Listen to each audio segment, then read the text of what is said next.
Guys, we have made it to week 3 in our new series, The Babylon Trials. Let's sit with this for a minute. I'm curious what your guys' thoughts have been. Babylon, though happened years and years and years ago, for some reason just has this eerie feeling that it is happening today too. We see it more and more. We see the invasions, the captivity. We see the entrapments. We see the idolatry throughout life. And I feel like Babylon really never went away as much as it's just kind of evolved over time. And so this brings me into today's lesson. So today's lesson, we're talking about the fiery furnace. All right, this is in chapter 3 of the book of Daniel. And chapter 3 in the book of Daniel is one of those ones where there's so many little details, all right, in the fire. There's so many details leading up to this that I really want to do this justice and break this up in a way that is digestible for you guys, but also hits home, okay? And so we're going to talk about a few uncomfortable things. We're going to talk about some uncomfortable things. So if you are with me in this lesson, week 3, the Babylon Trials, today's lesson is called the fiery furnace of faith. Bow or burn. Now, before we actually dive into the lesson, I do, however, want to give you guys a quick recap of what we did learn in the book of Daniel so far. And so, hold on one second. Okay, so first of all, as always, the series has an overarching theme. Okay, and the overarching theme in this one is if you are feeling renamed, overlooked, or exiled in your own life, you are not lost. You are in Daniel. God turns trials into triumphs, okay? So doing our recap, a verse keeps coming up, all right? The verse keeps coming up, and it is Proverbs chapter 16, verse 18. It says, pride goes before destruction. Now, you might be asking, Alex, why do we keep seeing this verse? Because as you move through Daniel, all right, even through the different kings, because we're going to be talking about different kings, not just Nebuchadnezzar, pride is at the root of this entire problem, okay? And so with this being at the entire root of the problem, we need to understand what is truly pride, okay? The world right now has a couple different definitions of pride. And so let me go over that with you real quick. Definition 1, the quality or state of being proud, such as reasonable self-esteem, confidence, and satisfaction in oneself. Some say that it's correlated to self-respect. Definition B is pleasure that comes from some relationship, association, achievement, or possession that is seen as a source of honor, respect, etc. We have definition C, and it says exaggerated self-esteem. When we start getting into 2A, it says sometimes pride, respect or appreciation for oneself and others as a member of a group of members of a group, and especially a marginalized group. Pride, an event or series, or event of celebrating and affirming the rights of equality and culture of LGBTQ people. Okay. There's so many more that I'm still scrolling, okay? Let's see. Let's keep going. A source of pride, a person or a thing that makes you feel proud. A group of lions living together, right? Something like that. Can also be considered a pride, like Pride Rock. a showy or pretentious group. There's so many. There's so many definitions of pride, which I find odd. So now I want to look up, because I'm just curious, define biblical pride. Biblical pride is defined as arrogant, self-sufficient attitude that elevates oneself above others, crucially independent from God. Okay, so we've learned about every type of pride under the book, but none of the definitions, especially the Webster definitions, really touch what pride is, especially when it refers to biblical pride. So what I'm noticing is that throughout time, okay, the definition of pride has been twisted. Oh, well, it's good to have pride and confidence and self-esteem. But when you're looking biblically, it means you really don't need God. I'm prideful. I can do it on my own. Okay, so when pride goes before destruction, all right, and when we start talking about the topic of pride, you'd be surprised how many comments we get from LGBTQ plus that thinks that we're talking about them. Now, is that going to lead you to destruction? It can, but there's options, right? You can turn away from it. You can go back to God. But when we're actually getting to the root of what pride is, it's separation from God. Like, we don't need him anymore. I'm good on my own. Okay, so I just want to clarify that up front. Now let's keep moving, okay? So again, we're doing a little bit of a recap, and I want to talk about the statue again, okay? Last week we talked about this statue, the statue of Nebuchadnezzar. All right, in the middle of his dream, he's having this statue, and he sees this huge statue made out of different types of metals. Okay, this is important. Different types of metals. The head was made of gold. The chest was made of silver. The belly and thighs were made from bronze. The legs and the feet were made from iron and clay. Now, when Daniel was deciphering this dream, remember, we learned that this was a future telling of what's going to happen to the different kingdoms over time, and that a rock would come and destroy the kingdoms and set up a kingdom to end all kingdoms. Okay? Now, why would God be showing different types of metals? And you got to think, Nebuchadnezzar was very narcissistic, okay? Like, he loved his kingdom. He loved everything that he built about his kingdom. So, like, he doesn't want his kingdom to fall. Now, granted, during that time, when Daniel is telling him what he's dreaming, he says, oh, well, your God must be the true God, right? And he has a subtle change of heart. But that only lasts so long. Jesus talks about it like seeds. Seeds can get cast into good soil. Some can get thrown onto bad soil. Some can get thrown off of a cliff, right? There's so many different ways that the seeds can hit. Now, when we're sharing the gospel, there are times where it feels like, oh, this is going to work. Like, they're changing their ways. Their heart's changing, and it just doesn't stay. Okay? That's your fair weather Christians. When things are good, oh, we're Christian. But when things have some adversity, we tend to go back. Now, remember that Nebuchadnezzar is narcissistic, all right? Kind of psychotic, not going to lie. We'll see that, okay? But I just really wanted to point that out. Okay, so this leads me to a key point. Pride builds idols, but God demands loyalty. Okay. So, in the grand scheme of God's plan, okay, he wants us to love him. He's built this beautiful place for us. He's excited to share it with us, right? We see sunsets every day. We see his beauty and majesty in this kingdom that he's created for us.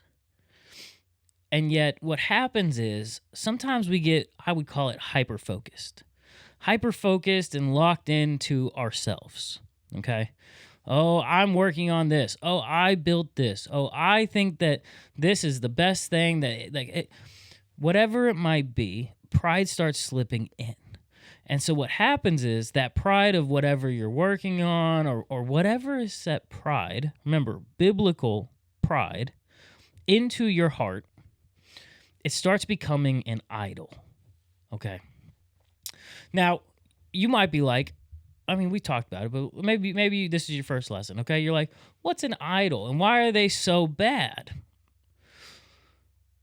What happens with idols is we start putting them above God, okay?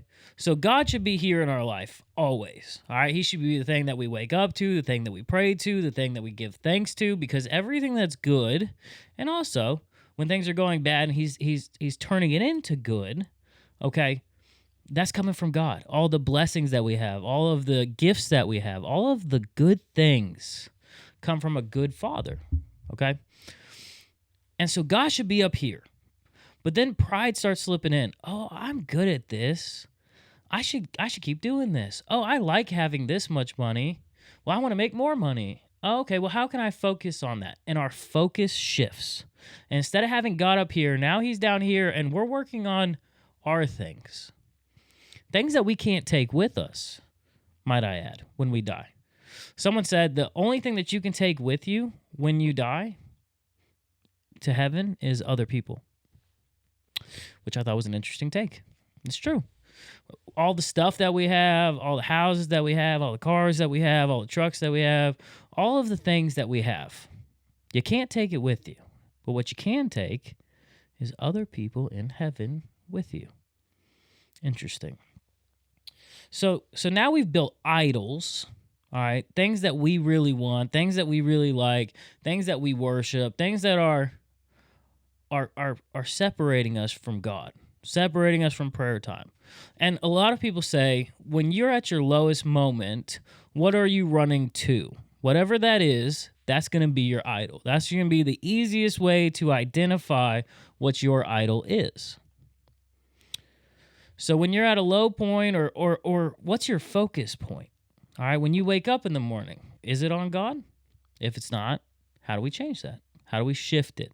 All right, I'm not here to tell you you're doing everything wrong. I'm here to help guide you in a way that puts you on a better trajectory, right? It's called the narrow way, the narrow road. All right, this is what gets us into heaven. And there's only one way, and his name's Jesus. So we got to focus on Jesus the whole time. And the world's really good at giving us distractions from Jesus, the only way, the narrow way, right? And even Jesus taught us to pray, may your will be done, may your kingdom come, not mine. So when we look at the story of Nebuchadnezzar, we see someone that has built his own kingdom. He doesn't need to follow the narrow way. He's got his own thing. Pride set in. He's happy with the things that he has. He's happy with the way that he's treating people. He's happy with chopping people's heads off and setting them on sticks outside of his place. He's cool with it because that shows his strength. That shows how good he is. That shows how strong of a king that he is. And so in our life, we might not be, building kingdoms, but what we're doing is we're shifting our focus away from God. And so those idols start slipping in, and they start taking over your life in ways that you probably didn't expect, okay? So now that we've done a recap of Nebuchadnezzar, of his dream, remember the statue, chapter 3 is amazing. All right, chapter 3 is amazing here. And you might ask, Alex, why is chapter 3 so amazing? Because I feel like what Nebuchadnezzar has done now is he decided, like Daniel told him what his dream was about, and he's like, well, how can I break this prophecy that's been given to me? Well, you know what? Instead of a statue that's made from different metals, what if I build a statue that's only made of gold? Only one statue, the strongest metal. What if we just make it from gold? And so Nebuchadnezzar's pride response is, I don't want to listen to what God is saying. Instead, I'm gonna try to manipulate this so that way my kingdom can last longer. So he builds his own statue. It's 90 feet high. It's all gold. There's no mixed metals, all right? It's all gold.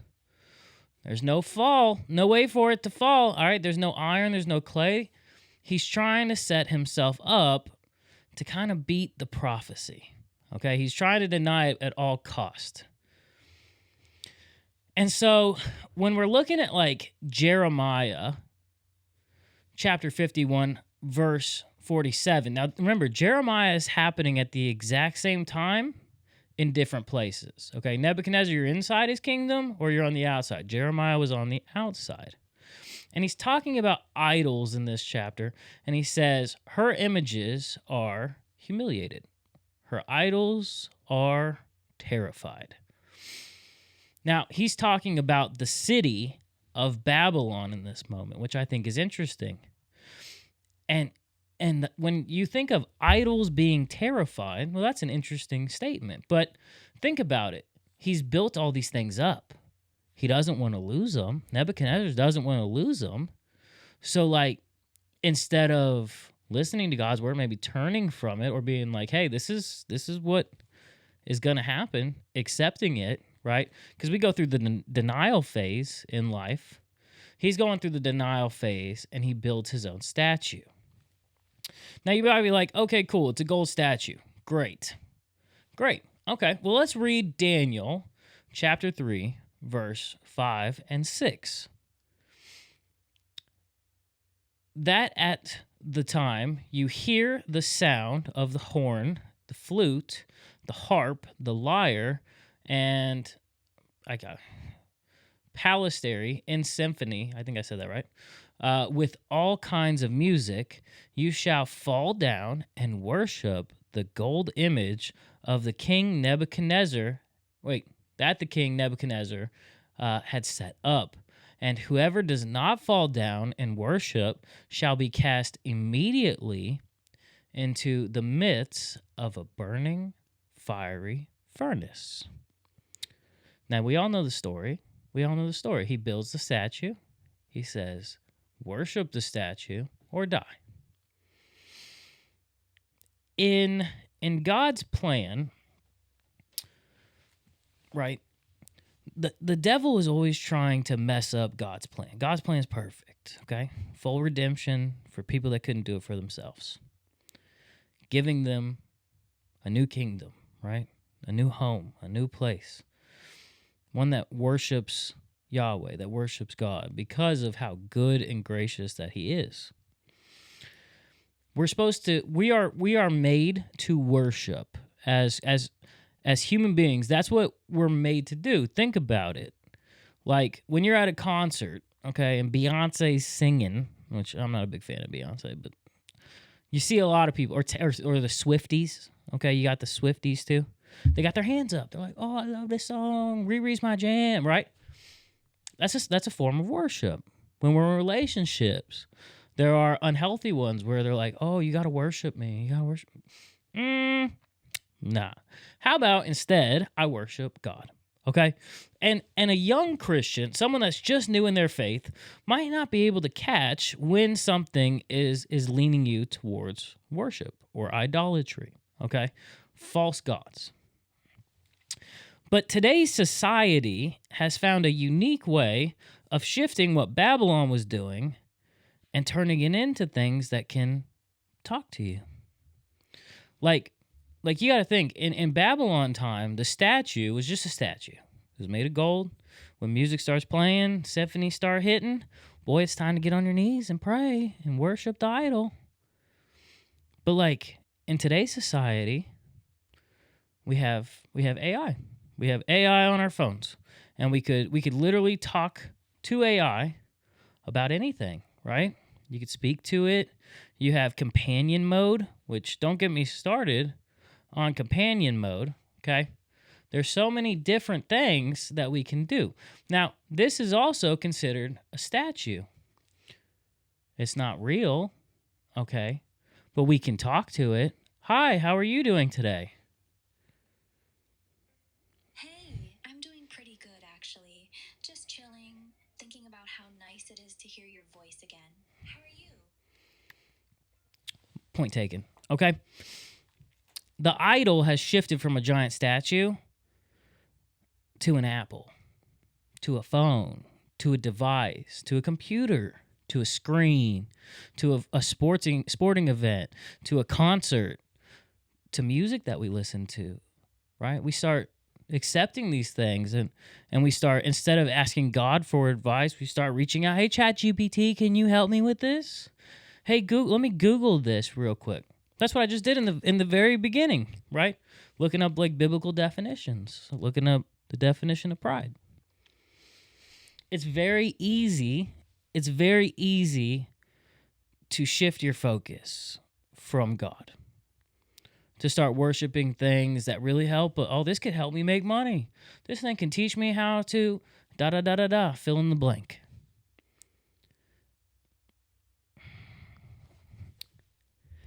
And if we're not careful, we'll put it above God. We'll put it on a shelf. We'll put it in our pockets. We'll keep it with us. It'll always be on. It'll always be talking to us. At least it's not silent, right?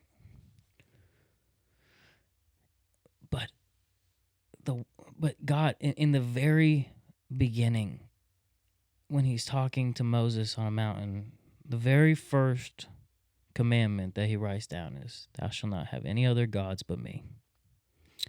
And in today's society, okay, Epstein files came out.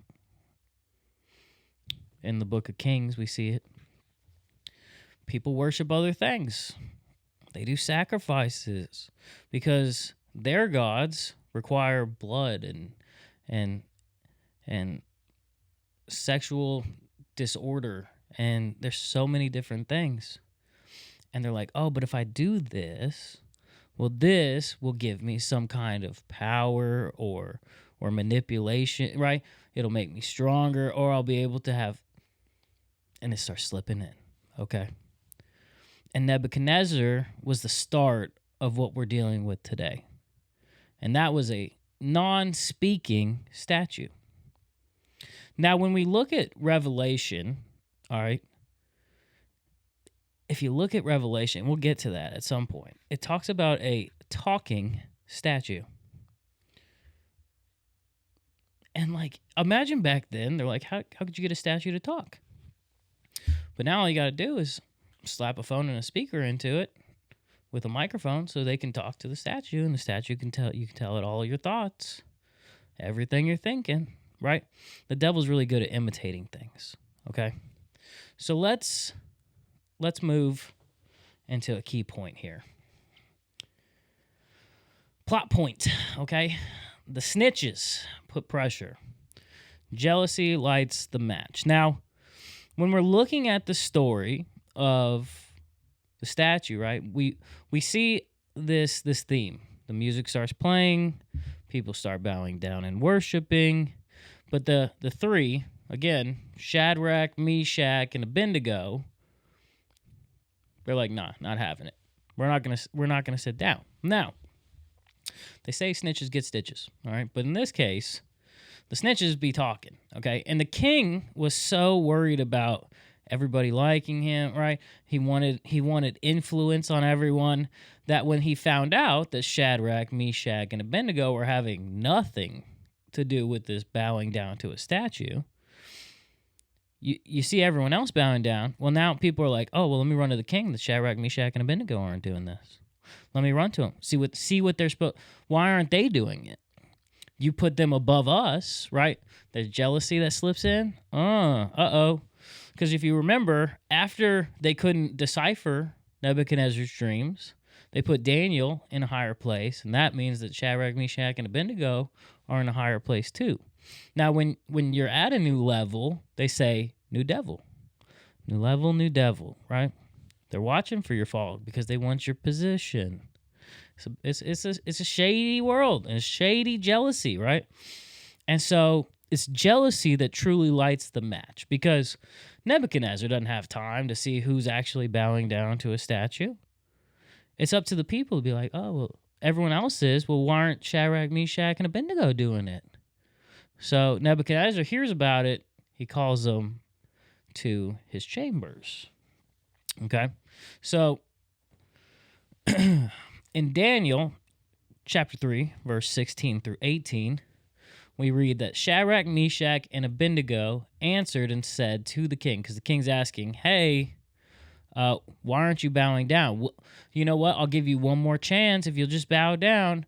And they say to the king, O Nebuchadnezzar, we have no need to answer to you in this matter. That's a tough sentence.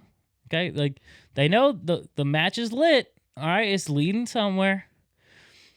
If that is the case, our God, whom we serve, is able to deliver us from the burning fiery furnace, and he will deliver us from your hand, O king.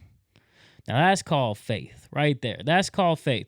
When the world is asking you to bow down to its norms, being like, no, I'm not going to do that.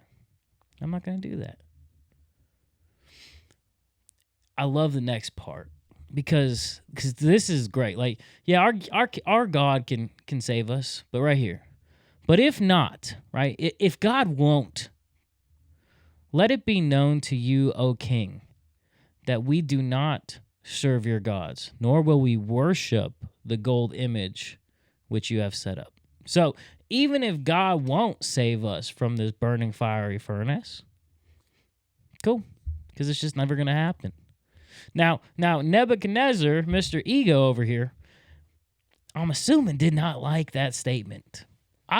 If I was Nebuchadnezzar and I had this huge ego and I'm telling everyone to worship this thing, and then these three guys are like, yeah, no, not gonna happen. Well, I'm sure he'd be filled with anger, rage, right? He's got to prove a point. He said he was going to do something, right? So he can't back down now. So what happens? What happens with the story? So this brings me to a key point. Faith faces the fire, and God will show up in it. Let's pause here for a sec, okay? Now, in your faith walk, I'm sure there has been times where your faith is tested. Let's put that kindly. Your faith is tested, and now you're like, I'm at that crossroads where it's a life or death situation. Okay? This and God has to show up. And you know what's great about a God that actually lives, a God that's actually true, is he can show up in the situations. He can carry you, right? Like the footprints in the sand that we talked about. He can bring you through these things. But it's up to you to be able to believe that he can, okay? Faith like a mustard seed. Remember that? Faith like a mustard seed. Just keep that in the back of your mind, that something so small can get you through anything. And so we have a God that we serve that is so good that he's willing to stand up and protect you when things are going south. He's given you armor that you can use to protect yourself from the devil. There's so many different ways that can happen. But in today's society, no matter what we're talking about, whatever topic it is that it is leaning to you to bow down to something, the Christian will always stand, because there's only one thing that we bow down to, and that's to the feet of Jesus. Plain and simple. Plain and simple. One thing that we bow down to. The rest of it is a choice.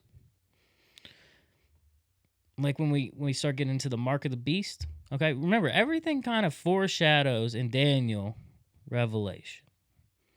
And there's going to be a point, and I think we're getting closer and closer to that point, where it's going to be like, you either take the mark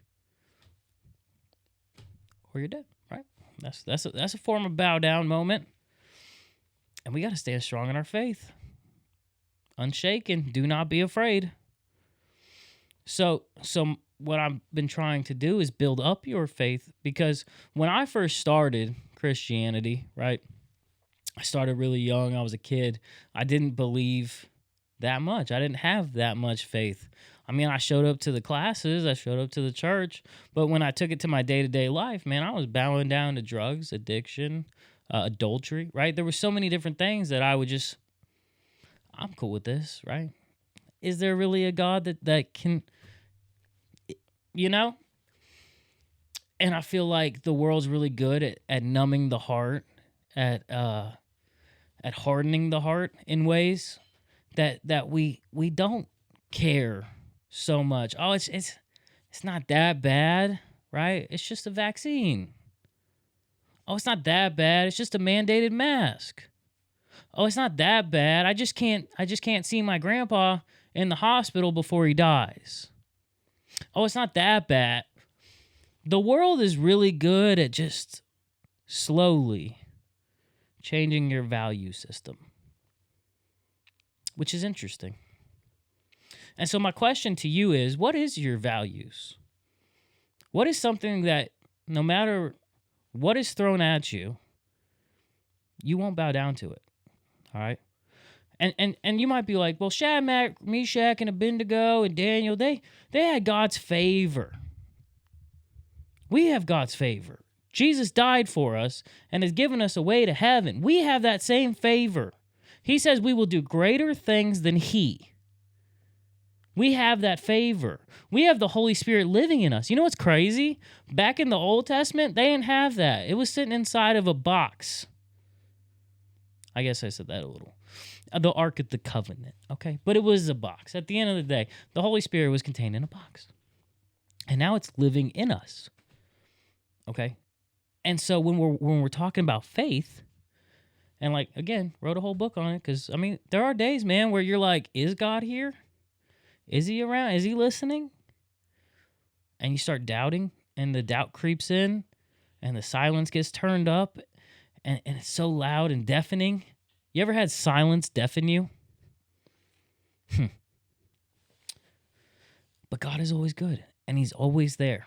And what these boys knew that Nebuchadnezzar didn't understand is that Nebuchadnezzar's worshiping false gods, things that really can't protect him, really can't serve him, really can't help him in situations. But they were serving a God that could free people from captivity,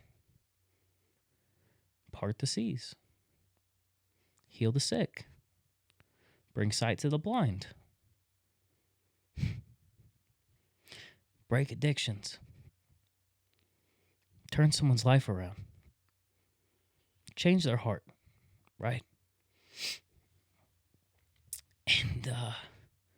And like, I know people think I'm crazy, right? They think I've turned full Christian. They're like, you're a Bible thumper.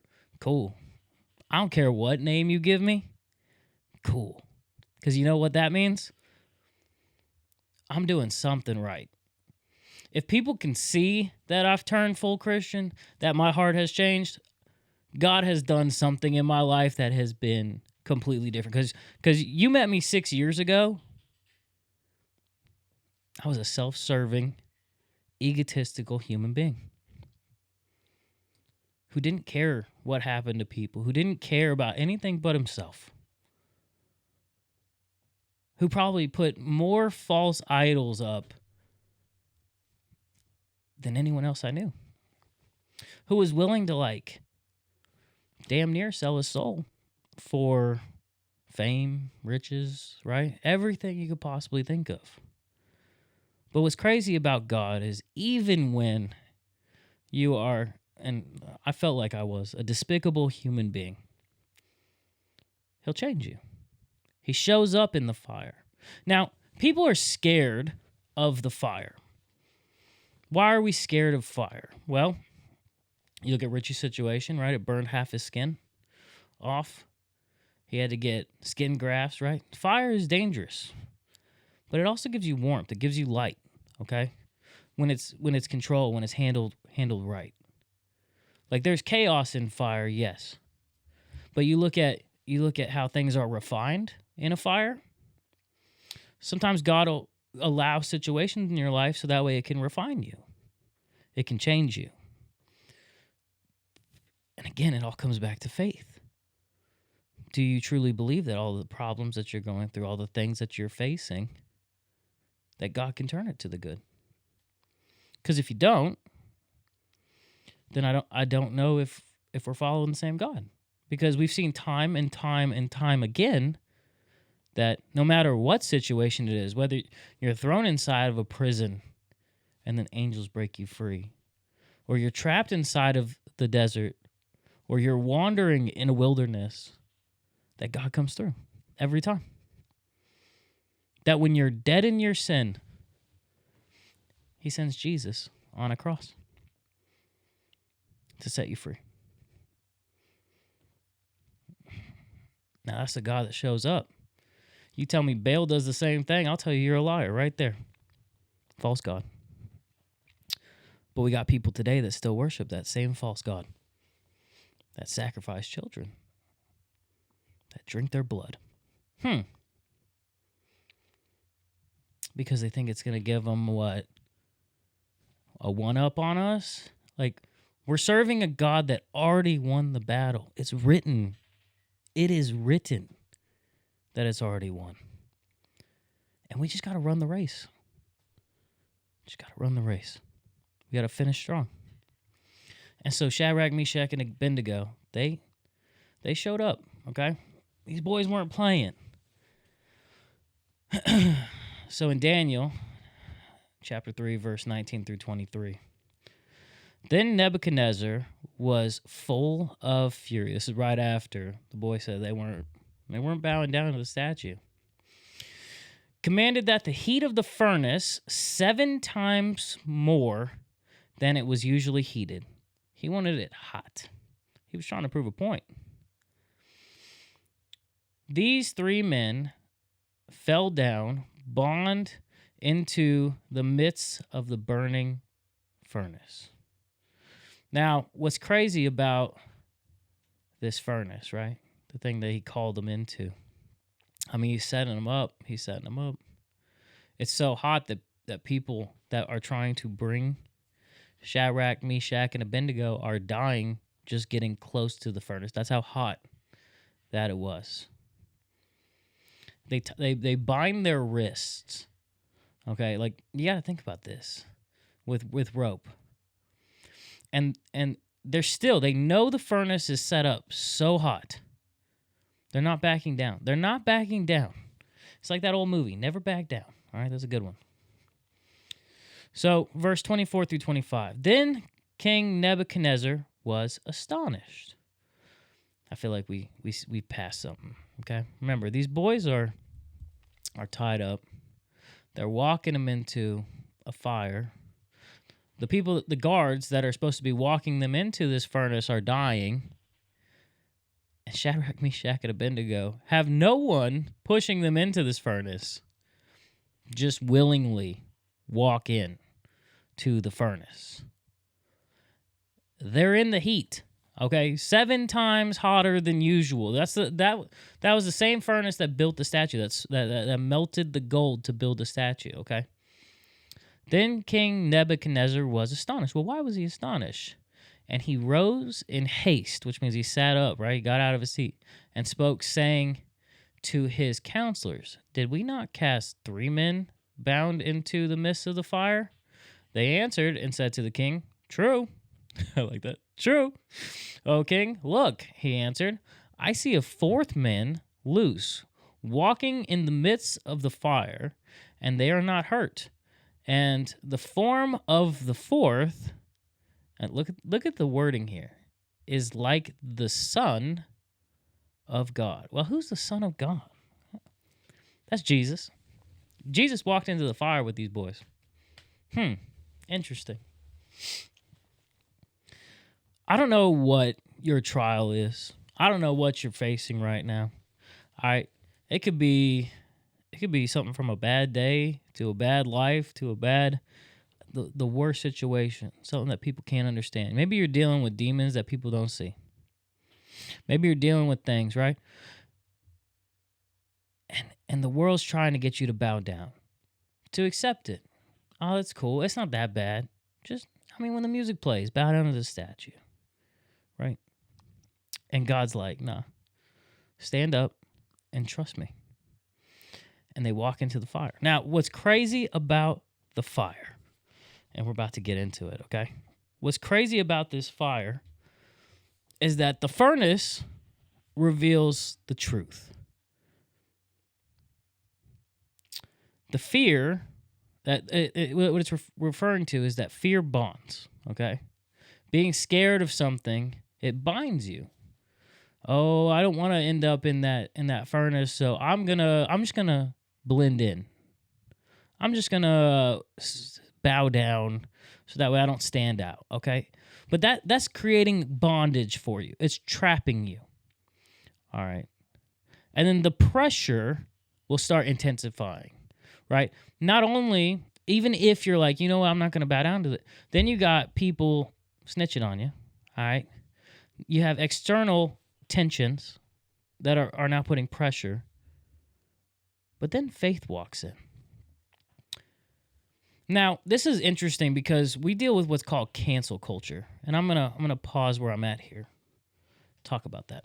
So if you don't know what cancel culture is, which most people do at this point, right? You say something, right, that troubles the powers that be. Maybe you're questioning what really happened to Charlie Kirk. Why are we at war with Iran? What's really going on in the Epstein file? Maybe you're just asking questions. Okay. But then the internet catches what you said. Maybe it doesn't go with the status quo. Maybe what you're actually talking about, like, I don't know, marriages between a man and a woman, doesn't really sit right with the rest of society. Well, they're bowing down to this statue. Why aren't you? That pressure starts to intensify. Okay, it's like a pressure cooker. It starts getting so tense to the point where they're like, oh, well, this guy can't have a platform anymore. He shouldn't be speaking. Who is this guy to even be speaking? Well, it's not me that's saying these things. It's written down in a Bible. God said these things. God said that we should love our neighbor. God said that we shouldn't have any other idols. God said, right? And what I've noticed is that humanity, not everyone, a lot of humanity likes to go with the flow. They don't like things questioning the status quo. They don't like things questioning, well, what's behind the curtain, all right? And so you got cancel culture. They'll be like, cut it off. Don't let him speak anymore. Demonetize. Block his views. Because when truth actually comes out, people don't like hearing it. They say that truth hurts. I don't think it hurts. I think it just is like pointing a mirror at someone. You're pointing a mirror and being like, this is what God has said. And they start seeing their reaction. They start seeing how they're feeling. Oh, this doesn't sit right. But going back to the slide, right?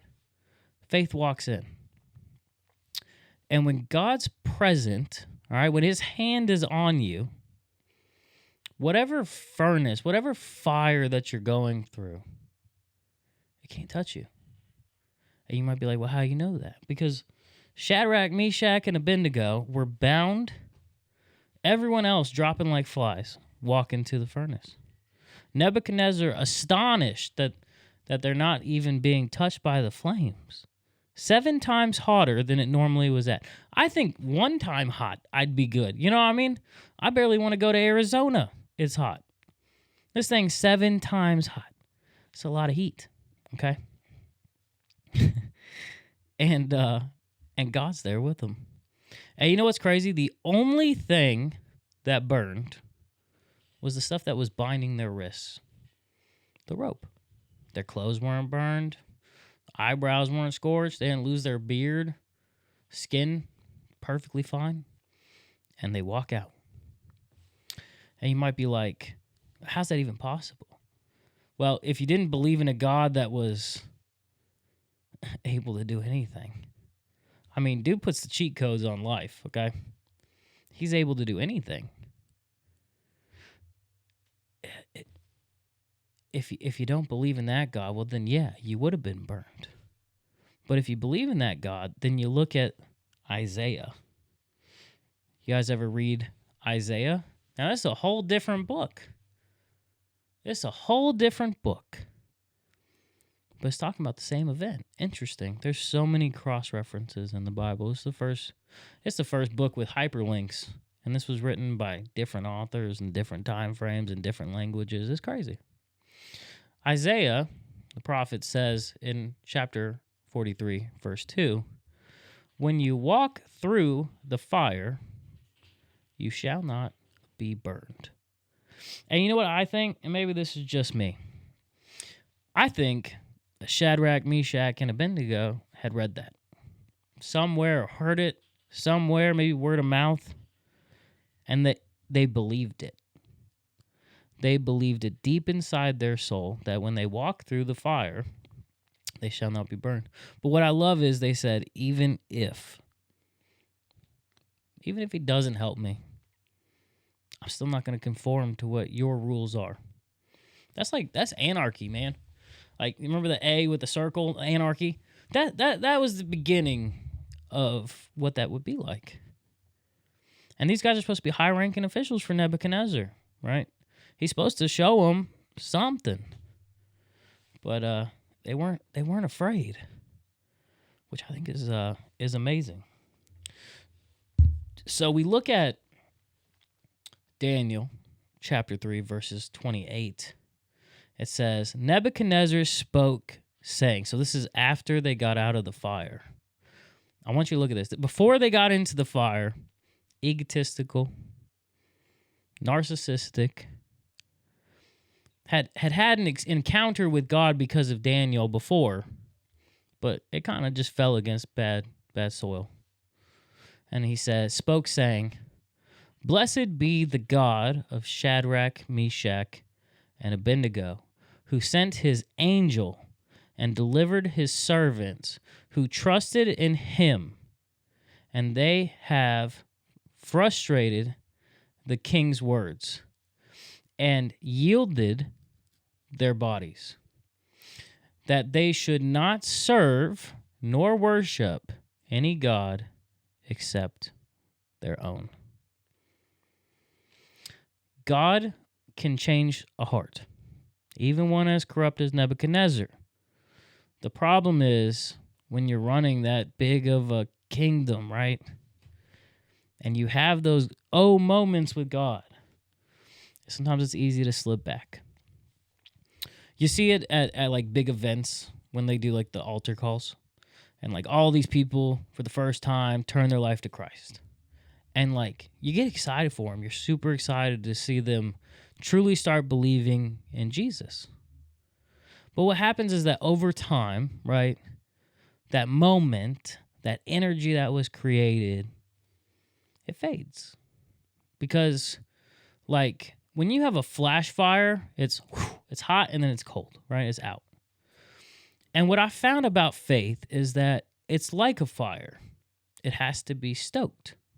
You have to constantly be chopping wood, constantly feeding the fire. You got to constantly be reading your Bible. You got to be constantly in your prayer.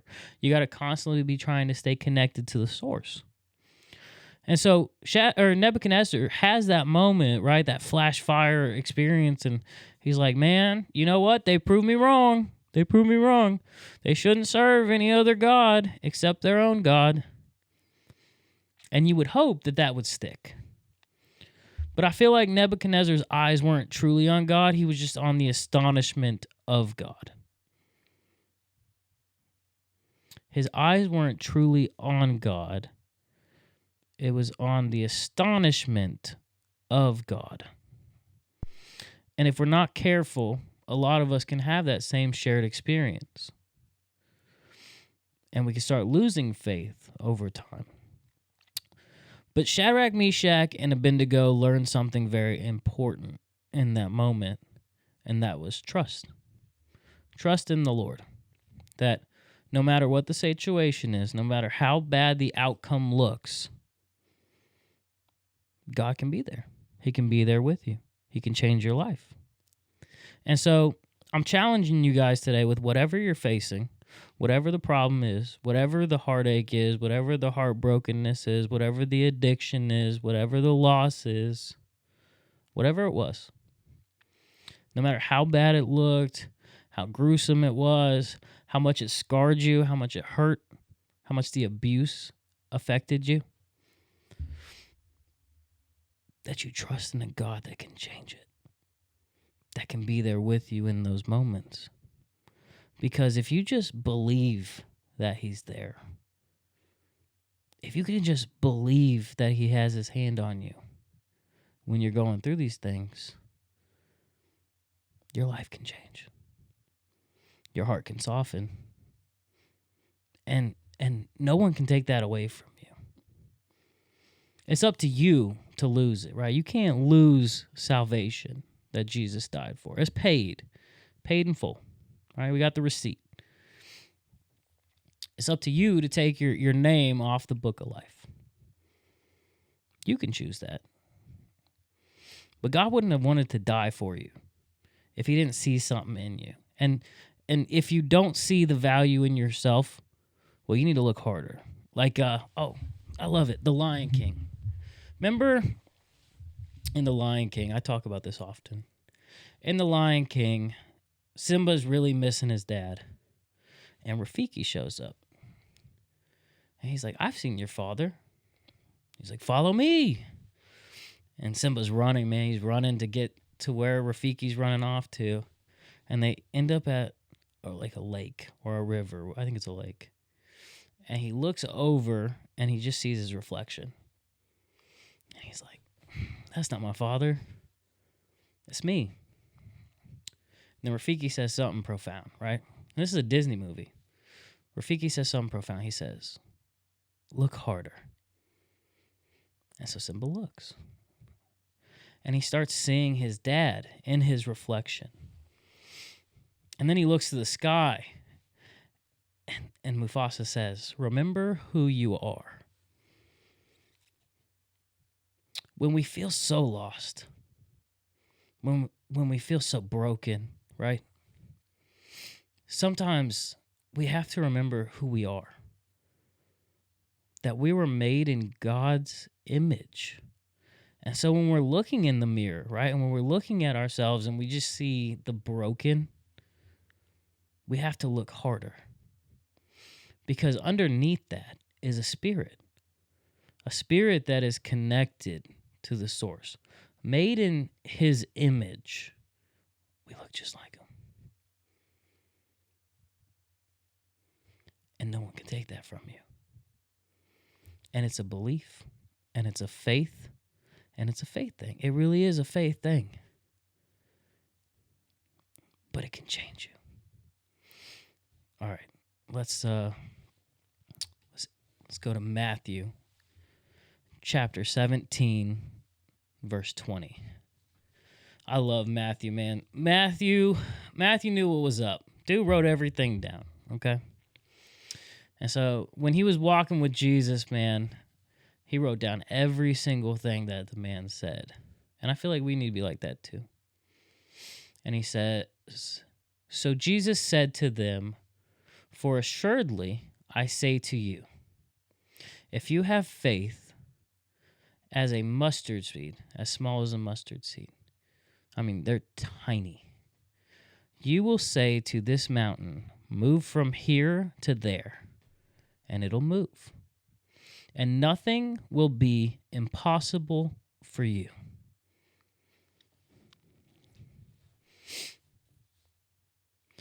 When you have nothing left in the tank, when you are at your wit's end, when the world is trying to cancel you, when everyone's saying to turn to idolatry, when you're not seeing what is happening, or what should be happening to the people in those files, when you're seeing what's happening across seas, right? And you feel like, well, there's nothing that I can do in this situation. Look harder. Look harder.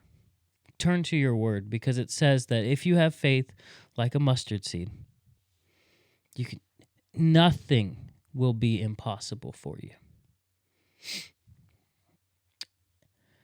As Christians, we have to remember that. We have to remember that nothing is impossible for a God that created everything. Nothing could be impossible. He could literally plant new plant. He could put He could do anything. And he's already won the battle. We just have to look harder. So this brings me to my final point. Pride will always demand us to bow, whether it be to a statue, to a phone, to conforming, so that way we don't, get canceled, whatever it might be. It's trying to get you to waive your right that God has given you. And then when that doesn't work, the snitches come, man, right? And they'll start lighting the fires on you because they're already bowing down and they want conformity. They want y'all to do the same thing. But when faith walks through, it will always endure. Every time. Whether you believe it or not.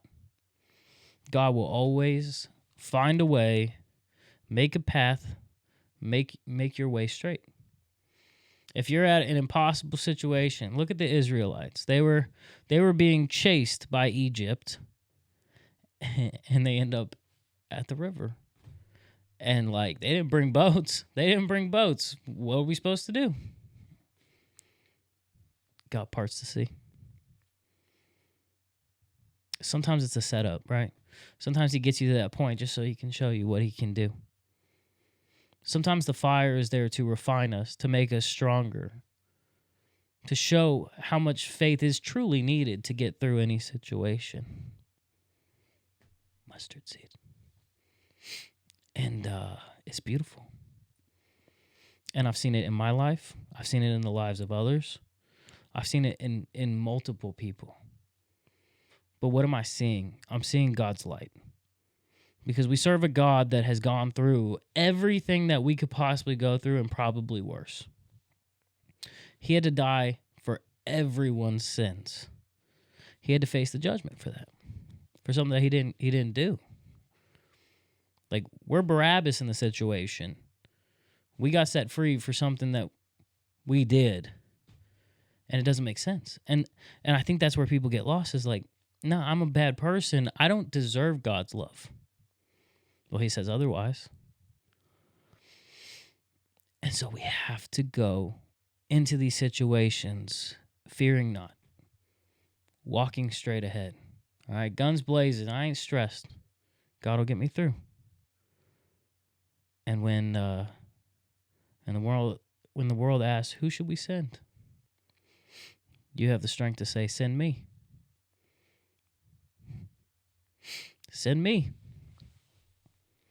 I don't know what this world is going to throw at us next, but it's been crazy so far.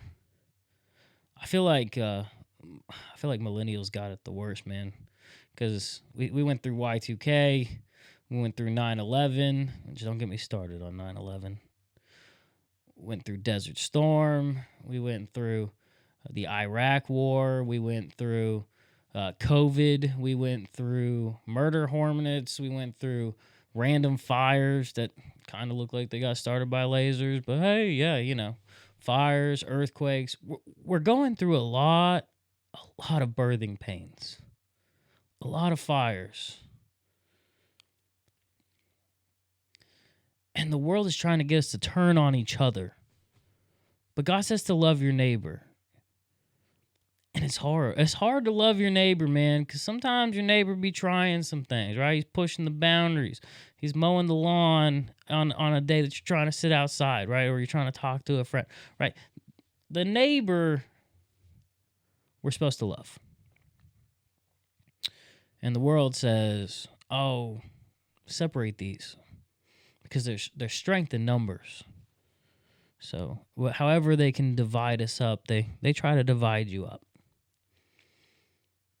And when the world looks dark, right, it says, never fear shadows. They simply mean that there is a light shining somewhere nearby. And that light comes from Jesus. Every time.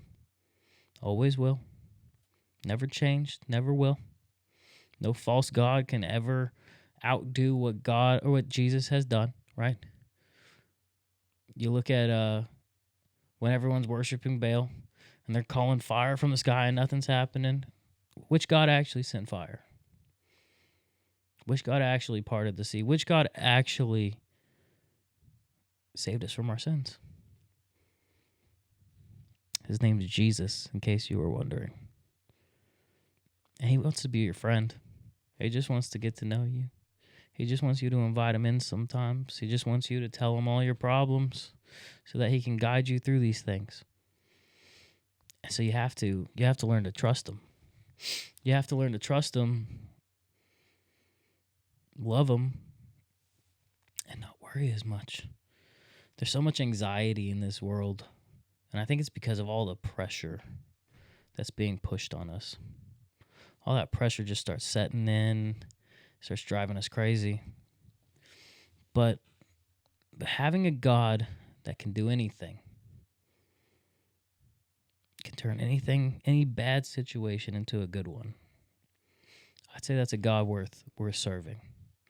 So if you're struggling with, like, I don't know if Jesus is real, I don't know who I should turn to. I mean, Buddha looks cool, whatever it is, Allah looks great.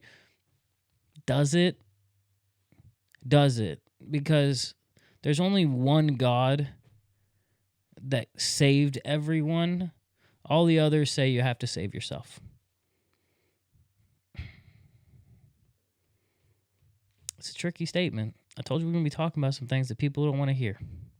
And when the world tries to redefine pride, okay, we need to remember what biblical pride was. What did Satan truly fall for? Why is it getting twisted? Why is it getting changed?